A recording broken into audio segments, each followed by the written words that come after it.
जय हिंद। तो आज हम पढ़ेंगे अपने इंग्लिश के नए चैप्टर के बारे में। इसका नाम है हमारा एडवर्ब। बेसिकली एडवर्ब की परिभाषा आप सभी लोगों को पता है पहले से। एडवर्ब की परिभाषा होती है कि एडवर्ब हम उसे कहते हैं जो हमारे एडजेक्टिव और वर्ब की विशेषता बताए, यानी कि मॉडिफाई करे, उसे हम एडवर्ब कहते हैं।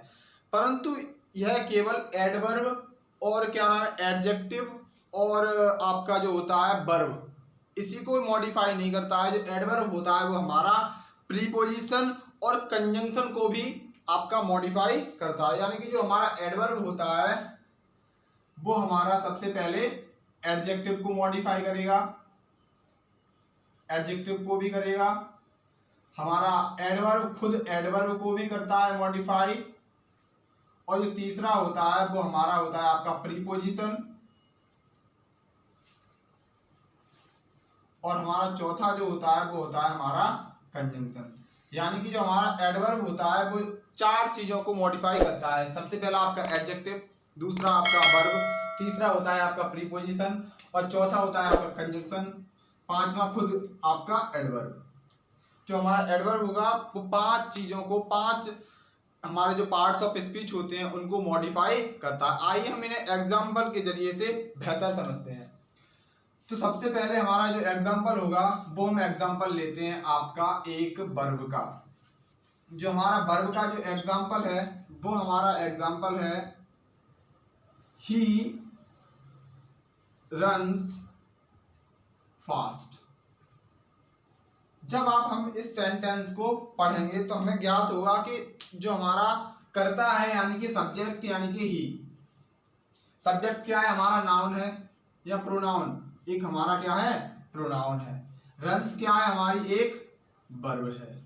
फास्ट क्या है, अभी हम इस बात का पता लगाएंगे सेंटेंस को पढ़कर। हमने कहा ही रन्स, वह दौड़ता है, परंतु हमें फास्ट को पढ़ के पता चलेगा कि वह तेज दौड़ता है या फिर धीमे दौड़ता है। जो फास्ट है वो बेसिकली यहाँ पे एक वर्ब को मॉडिफाई कर रही है, इसलिए हम बोलेंगे ही रन्स फास्ट, मतलब वह दौड़ता तो है परंतु कैसा दौड़ता है, बहुत तेज दौड़ता है।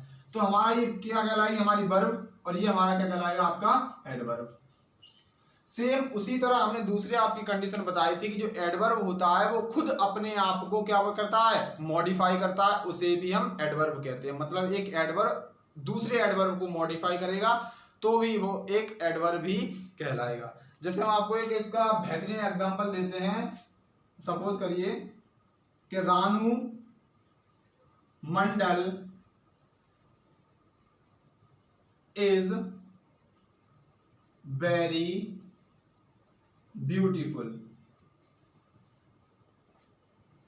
अब यदि हम आपसे कहें कि सेंटेंस का पार्ट्स ऑफ स्पीच बताएं तो आप सबसे पहले बोलेंगे कि रानू मंडल किसी महिला का नाम है या फिर लेडीज का नाम है, तो आप बोलेंगे आपका ये हो जाता है आपका नाउन। अब हम बोलेंगे इज क्या है, तो इज आप बताओगे वर्ब, और हम पूछें आपसे ब्यूटीफुल क्या है तो आप बताओगे ब्यूटीफुल को हम बोलेंगे एडजेक्टिव।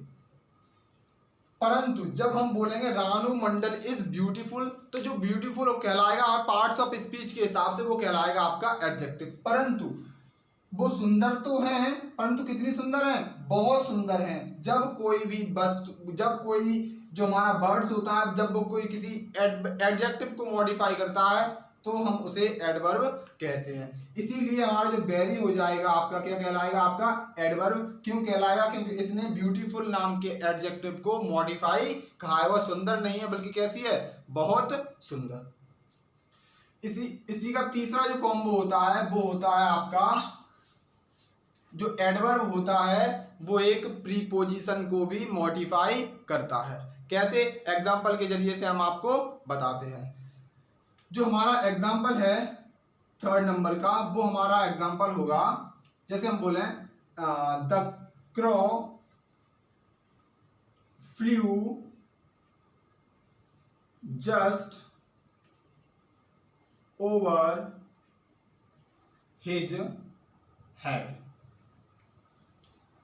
यानी कि अगर हम बोले कि जो कौवा है, कौवा है, वो क्या है कि उसके अभी अभी एकदम ऊपर से, सर के ऊपर से उड़ के गया है, तो आप बोलेंगे the crow flew just over his head.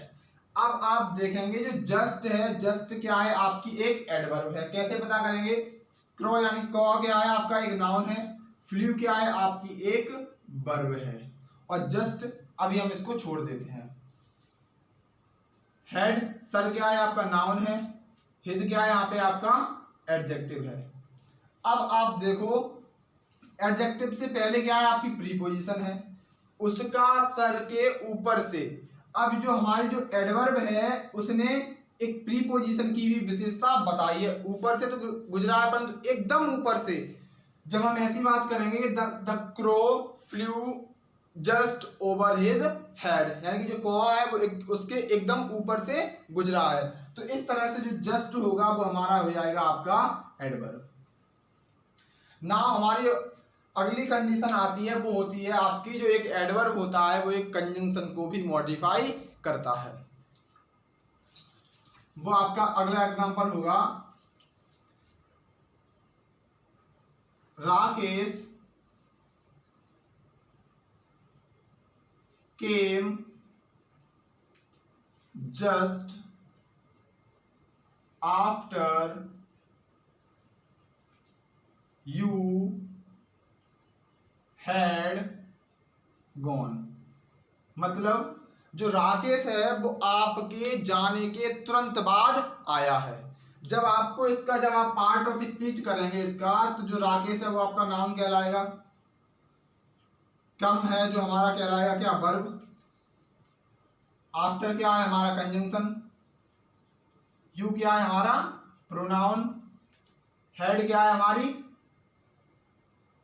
Head gone क्या है हमारी पूरी एक वर्ब है, ये हमारी क्या कहलाएगी हेल्पिंग वर्ब, ये क्या कहलाएगी हमारी मेन वर्ब। पर अब सबसे पहले दिक्कत ये होता है कि जो आफ्टर होता है वो एक प्रीपोजिशन का भी काम करता है और एक कंजंक्शन का भी काम करता है। हम वाक्य में कैसे पता करेंगे कि जो हमारा आफ्टर है वो वाक्य में एज अ कंजंक्शन यूज हुआ है या फिर एज अ प्रीपोजिशन यूज हुआ है। तो आप ध्यान रखें, जब भी आफ्टर एक एज अ कंजंक्शन प्रयोग होगा तो अपने पीछे नाउन लेगा या फिर प्रोनाउन लेगा, परंतु जब एज अ कंजंक्शन प्रयोग होगा तो अपने पीछे एक क्लोज लेता है, सॉरी, और जब ऐसा प्रीपोजिशन प्रयोग होगा तो अपने पीछे नाउन लेगा या फिर प्रोनाउन लेगा। परंतु आप देख सकते हैं कि यहाँ पे एक क्लॉज प्रयोग हुई है, एक सब्जेक्ट और एक वर्ब के हम कॉम्बिनेशन को एक क्लॉज बोलते हैं। इसी तरह ये क्या है हमारा, एक ये वाली क्लॉज है और एक आफ्टर वाली क्लॉज है। दो आफ्टर वाली क्लॉज, एक हमारी इससे पहले वाली क्लॉज, इन दोनों को किसने मॉडिफाई करा है यहाँ पे, जस्ट ने। तो जस्ट हमारी क्या हो जाएगी एक एडवर्ब हो जाएगी। जय हिंद।